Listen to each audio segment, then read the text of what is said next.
নতুন একটি ভিডিও নিয়ে হাজির হয়ে গেলাম। তবে মূল ভিডিওতে যাওয়ার আগে অবশ্যই মনে চ্যানেলকে লাইক সাবস্ক্রাইব করে মনে চ্যানেলের সাথে থাকবেন, এটা অনুরোধ। কখনো কাউকে ভালো বা মন্দ কোনো জ্ঞান দিতে যাবেন না, কারণ আপনি যখন তাকে ভালো মন্দ জ্ঞান দিতে যাবেন সে আপনাকে খারাপ ভাববে, ভালো মনে করবে না।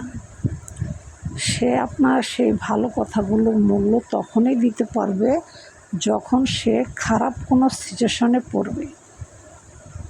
তাই কোনো মানুষকে আপনার জ্ঞান দেওয়ারও দরকার নেই, তাকে ভালো মন্দ বোঝানোরও দরকার নেই।